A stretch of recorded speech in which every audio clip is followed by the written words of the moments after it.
दोस्तों, मूवी की शुरुआत में हम एक यूनिवर्स में एक मियामी शहर को देखते हैं जो अब पानी से लबालब डूब चुका है और इन सब का एकमात्र कारण होता है ग्लोबल वार्मिंग।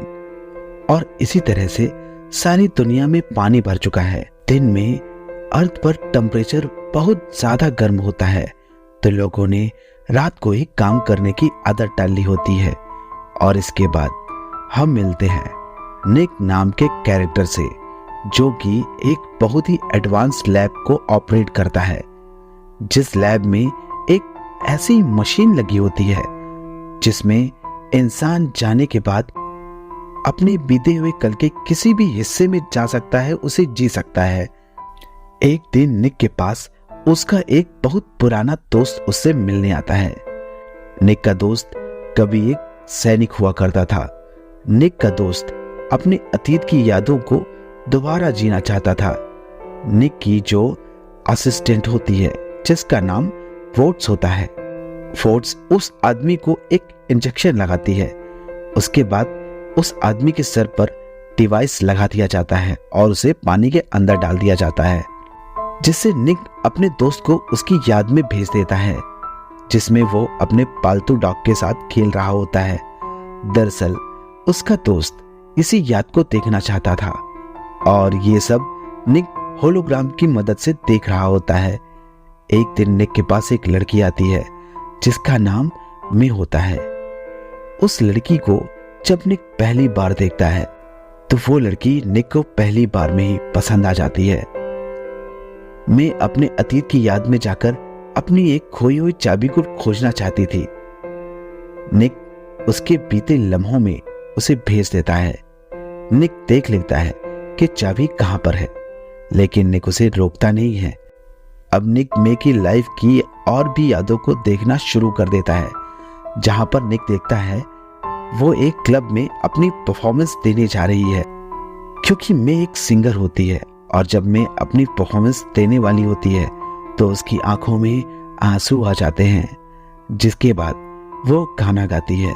वो गाना निक को बहुत अच्छा लगता है। इसके बाद निक मे को उसकी यादों से बाहर निकाल लेता है और फिर मे वहां से चली जाती है, लेकिन मे अपनी इयररिंग्स वहीं पर भूल जाती है जो निक की असिस्टेंट को मिल जाती है। मे के जाने के बाद निक हमेशा उसी के बारे में सोचता रहता है। निक को यह पता होता है कि मे किस क्लब में गाना गाती है और निक मे से मिलने के लिए वहां पर चला जाता है और दोनों मिलने के बाद मे के घर आ जाते हैं और यहां से उन दोनों का रिलेशनशिप शुरू हो जाता है। दोस्तों, अब हम कहानी में आगे देखते हैं कि मे और निक एक दूसरे के साथ बहुत खुश हैं और निक मे को बहुत प्यार करने लगता है। पर एक दिन अचानक मे बिना निक को बताए कहीं चली जाती है, जिससे निक बहुत परेशान हो जाता है। निक को ये नहीं पता होता कि आखिर वो कहां चली गई। वो उसे ढूंढना चाहता है, इसीलिए निक बार बार अपने अतीत की उन्हीं यादों को जीने लगता है जिन दिनों में निक मे के साथ था। और उसके ऐसा करने से उसके जो क्लाइंट होते हैं वो भी अब उसके पास आना बंद कर देते हैं। इतना करने के बाद भी निक को मे का कोई क्लू नहीं मिलता। एक दिन निक अपने अतीत के उस दिन में जाता है जब वो मे के साथ था। निक मे के हाथ में एक चोट का निशान देखता है और वो उससे पूछने लगता है कि आखिर तुम्हें ये चोट कैसे लगी, लेकिन मे कहती है कि उसने हाई हील्स पहने थे जिसके कारण उसे चोट आ गई। पर निक समझ जाता है कि मे झूठ बोल रही है। वो अपने अतीत में होता है, तभी डोरबेल बजती है और निक अपने अतीत की यादों से बाहर आ जाता है। और इस टाइम पे निक की असिस्टेंट भी वहां पर नहीं होती है और जब निक बाहर जाता है तो उसे कोई नहीं दिखाई देता। ये देखकर जब निक पीछे मुड़ता है तो निक को मे की वही इयररिंग मिलती है जो इयररिंग वो पहली बार निक के लैब में भूल गई थी। निक को लगता है कि मे यहाँ आई थी, लेकिन इस बारे में निक और भी कुछ सोच पाता कि तभी उसे पुलिस स्टेशन से बुलावा आ जाता है। निक अपने असिस्टेंट के साथ वहां जाता है। दरअसल निक को वहां पर एक क्रिमिनल के अतीत में देखने के लिए बुलाया गया था। कि उसने कौन कौन से क्राइम किए हैं और अब निक उसके अतीत में जाता है। ये याद 5 साल पुरानी होती है, जहां पर क्रिमिनल बॉस के साथ बैठा होता है। ये दोनों एक क्लब में होते हैं। तभी वहां पर मे आती है, जो बॉस के लिए परफॉर्मेंस देती है। अब पुलिस यहाँ पर उसकी यादों को रोकने के लिए कहती है, क्योंकि इस सेशन के दौरान उस क्रिमिनल के दिमाग पर बहुत बुरा असर होने लगा था। लेकिन निक ऐसा नहीं करता, क्योंकि वो उसकी यादों में मे को देख रहा था, जिसे वो कई दिनों से ढूंढ रहा था। और इस प्रोसेस में उस क्रिमिनल की जान चली जाती है। पुलिस वाले निक को बहुत बुरी तरह से डांटते हैं, लेकिन अब निक को पता था कि मे बॉस की गर्लफ्रेंड है और इसीलिए वो उसी शहर के क्लब में जाता है जहां पर उसने उस क्रिमिनल की यादों में मे को देखा था। वो बॉस से मिलता है, लेकिन बॉस को ऐसा लगता है कि निक पुलिस का आदमी है और वो पुलिस के लिए काम करता है। और वो बॉस निक को पकड़ लेता है और निक उससे बोलता है कि वो मे के लिए आया है। तो बॉस उससे बोलता है कि मे एक बहुत ही चालाक लड़की है, पहले उसने मुझे धोखा दिया और यहाँ से भाग गई। शायद उसने तुम्हें अपना शिकार बनाया।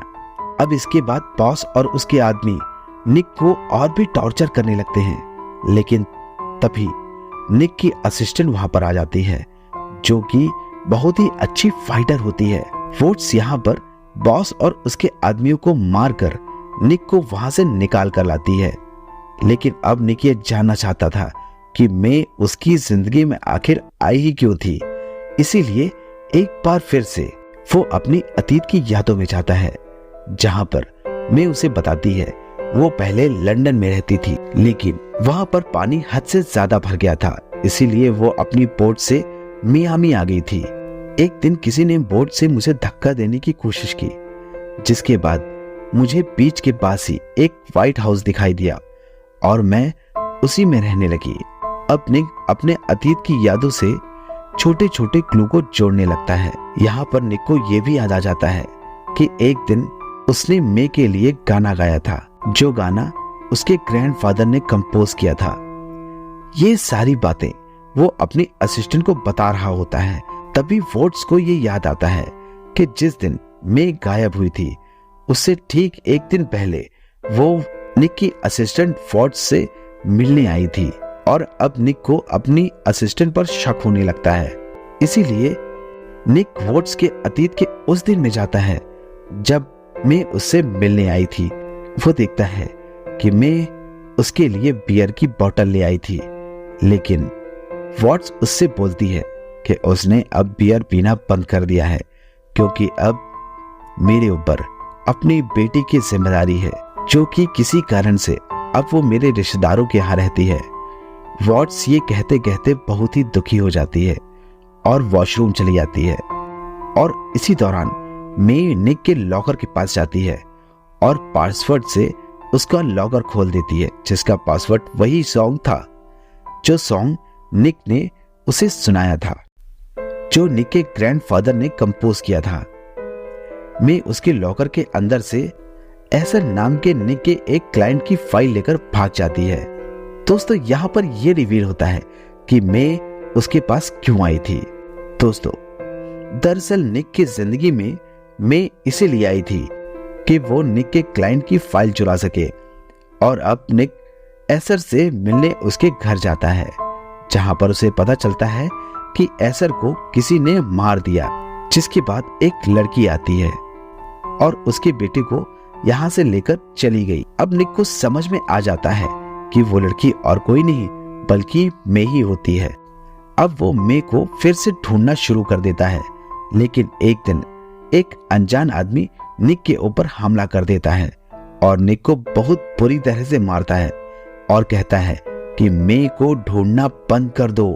जिसके बाद वह आदमी किसी को कॉल करता है और कहता है कि निक अब तुम्हें कभी परेशान नहीं करेगा। कुछ देर के बाद निक अपनी लैब में वापस आता है और अपनी पास्ट की मेमोरी को देखने लगता है, तो उसे पता चलता है कि उसे मारने वाला आदमी और कोई नहीं, एक पुलिस वाला होता है। जो बॉस के लिए काम करता है, और निक तुरंत अपनी असिस्टेंट फोर्ट्स के साथ पुलिस स्टेशन के लिए निकल जाता है, जहां रास्ते में उसे बहुत सारे लोग धरना देते हुए नजर आते हैं। एक्चुअली ये लोग धरने पर इसलिए बैठे होते हैं कि मियामी शहर में एक ऐसा लैंड भी है जो पूरी तरह से सूखा हुआ है, और इसके बीच में एक दीवार खड़ी है जहां पर केवल अमीर लोग ही रहते हैं। और वोल्टर नाम का एक बहुत अमीर आदमी है जो इस जगह का मालिक होता है, और उसकी आज मौत हो गई है, और उसके ऊपर एक बिल्डिंग में आग लगाने का आरोप भी होता है, और उसी आरोप के चलते उसे निक के पास भी लाया गया था। अब शहर के लोग जो प्रोटेस्ट कर रहे थे, वे लोग चाहते थे कि ये लैंड उनके हवाले कर दिया जाए, लेकिन वो पूरी जगह वोल्टर के बेटे और उसकी पत्नी के नाम पर होती है। और जब निक उसकी पत्नी को देखता है तो उसे याद आता है कि एक बार वोल्टर की पत्नी उसके पास क्लाइंट बनकर आई थी, और निक अपने लैब में वापस आकर वोल्टर की पत्नी की मेमोरी देखने लगता है। और तभी निक के पास फोर्ट्स आती है जो निक से कहती है कि जिस पुलिस ऑफिसर ने उसके ऊपर हमला किया था वो दरअसल वोल्टर के लिए काम करता था। तभी निक को याद आता है कि जब वो वोल्टर की वाइफ की यादों में था और वोल्टर की वाइफ वोल्टर के साथ थी, तो वोल्टर उसे कुछ शब्द कहा करता था, और वैसे ही शब्द उसकी क्लाइंट एल्सा, जिसकी अब मौत हो चुकी है, जिसके बेटे को कोई लड़की अपने साथ ले गई थी। जब उसका लवर उसके साथ हुआ करता था तो उसका लवर भी उसे ऐसे ही शब्द कहता था। यहाँ पर निक को समझ आ जाता है कि वोल्टर ही एल्सा का लवर था, और ये जानने के बाद निक वोल्टर की पत्नी से मिलने उसके घर पहुंचता है और उसे बताता है कि एल्सा और वोल्टर का अफेयर चल रहा था। वोल्टर की पत्नी कहती है कि मुझे सब पता है, और मुझे यह भी पता है कि उन दोनों का एक बेटा भी है, इसीलिए वोल्टर मुझे और मेरे बेटे को, हम दोनों को मरवाना चाहता था, जिससे उसे अपनी जायदाद बांटनी न पड़े। तभी यहाँ पर उस लेडी का बेटा आ जाता है और इन्हें पता चल जाता है कि निक एल्सा के केस की तहकीकात कर रहा है, इसीलिए निक को वो धक्के मारकर घर से बाहर निकाल देता है। और अब निक किसी भी कीमत पर मे के पास पहुंचना चाहता था, और उसके लिए वो कुछ भी करने के लिए तैयार था, और यही कारण था कि निक वहां पर भी चला जाता है जहां उस शहर के सारे बदमाश लोग रहा करते थे। और वहां पर उसकी मुलाकात उसी पुलिस वाले से होती है जिसने निक के ऊपर हमला किया था, और वो निक से कहता है कि तुम मे तक कभी नहीं पहुंच सकते हो, और ये कहकर वो वहां से भाग जाता है। निक भी उसके पीछे भागता है, और आखिर में निक उसे पकड़कर अपनी लैब में लेकर आता है, और अब वो उसकी यादों में जाता है, और उसकी यादों में उसे मे दिखाई देती है, जहां पर एक पुलिस वाला, जिसे उसके करप्शन के लिए पुलिस फोर्स से बाहर निकाल दिया गया था, वो मे से मिलता है और उसे निक की क्लाइंट बनाकर एल्सा की मेमोरी चुराने को कहता है, और मे इस काम को करने के लिए एक्सेप्ट कर लेती है, जो निक के पास उसकी क्लाइंट बनकर आती है। और मे को प्यार का नाटक करते करते निक से सचमुच में प्यार हो जाता है, और मे उस पुलिस वाले के काम को करना बंद कर देती है, इसीलिए वो करप्ट पुलिस ऑफिसर उसे हर्ट किया करता था। निक ने जो मे के हाथों में निशान देखे होते हैं वो इसी के कारण से होते हैं, पर उस पुलिस वाले के बहुत ज्यादा परेशान करने के कारण मे निक के पास से एल्सा की मेमोरी की फाइल चुरा लेती है और पुलिस ऑफिसर को दे देती है। दोस्तों, यहाँ पर मे को सारी हकीकत पता चल जाती है कि उस पुलिस वाले के इरादे एल्सा और उसके बेटे को मारने के थे, इसीलिए वो एल्सा के घर पर जाती है, जहां वो पुलिस वाला पहले ही एल्सा को मार चुका होता है। पर इससे पहले कि वो पुलिस वाला एल्सा के बेटे को मारता, मे उसे वहां से बचाकर भाग जाती है और उसे एक सेफ जगह पर छिपा देती है, और इसके बाद वो निक से मिलने आती है। निक उस वक्त अपनी अतीत की यादों में होता है, और इससे पहले कि निक उससे मिलता कि तभी वहां पर वही करप्ट पुलिस वाला आ जाता है और वो मे को वहां से पकड़कर ले जाता है। लेकिन मे वहां से निकलने से पहले निक के लिए अपनी इयररिंग के रूप में एक क्लू छोड़ देती है, जो कि निक को मिलती है। और फिर निक उस करप्ट पुलिस वाले की मेमोरी में देखता है कि वो पुलिस वाला मे को बहुत ज्यादा टॉर्चर कर रहा था, जिससे परेशान होकर मे उस बिल्डिंग से नीचे कूद जाती है और उसकी मौत हो जाती है। इस बात पर निक को बहुत गुस्सा आता है, जिससे निक उस पुलिस वाले को उसकी सबसे दर्दनाक यादों में टाल देता है और उन यादों के कारण उस पुलिस वाले की मौत हो जाती है। फिर निक को याद आता है कि मैंने उसे बताया था कि वो लंदन से यहां अपनी बोट से आई थी और जिसके बाद उसे एक व्हाइट हाउस मिला था और वो वहीं पर रहने लगी थी। उसे सब कुछ समझ में आ जाता है कि ये एक मैसेज था और हो सकता है कि एल्सा का बेटा वहीं पर हो। अब वो पुलिस वालों को कॉल करके व्हाइट हाउस के बारे में बता देता है, जिससे पुलिस वाले एल्सा के बेटे को ढूंढ लेते हैं। इसके बाद वो वॉल्टर के बेटे के पास जाता है और वॉल्टर के बेटे ने सिर्फ निक को इसीलिए घर से धक्के मारकर बाहर निकाल दिया था क्योंकि वो एल्सा का केस हैंडल कर रहा था और निक के पास उसी करप्ट पुलिस वाले का फोन होता है जिसने उसके ऊपर हमला किया था और उसके बाद उसने किसी को कॉल किया था। और अब निक एक बार फिर से उसी नंबर को डायल करता है।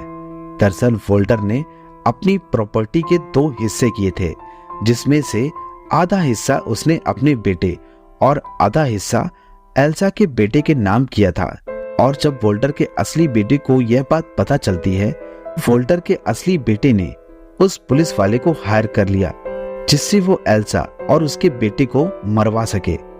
निक वॉल्टर के बेटे को बताता है कि अभी एल्सा का बेटा जिंदा है और अब तुम जेल जाने के लिए तैयार हो जाओ। फिर इसके बाद निक अपनी असिस्टेंट के पास जाता है और उसे कहता है कि तुम अपनी बेटी को अपने पास ले आओ। और निक कहता है कि मैं ये जानता हूं कि किसी को खोने का दुख क्या होता है। और फिर हमें दिखाया जाता है कि वॉल्टर अपनी लैब में जाने लगता है और अब वो अपनी मशीन को ऑन करता है और अपनी उन्हीं यादों को जीना शुरू करता है जिसमें वो मे के साथ था। अब हमें मूवी में आगे दिखाया जाता है कि काफी समय बीत चुका है और हम देखते हैं कि निक की असिस्टेंट अपनी पोती के साथ होती है, जिसका मतलब ये होता है कि फोर्ड्स ने अपनी बेटी को अपने पास वापस ला लिया था। और इसके बाद इस कहानी का द एंड हो जाता है।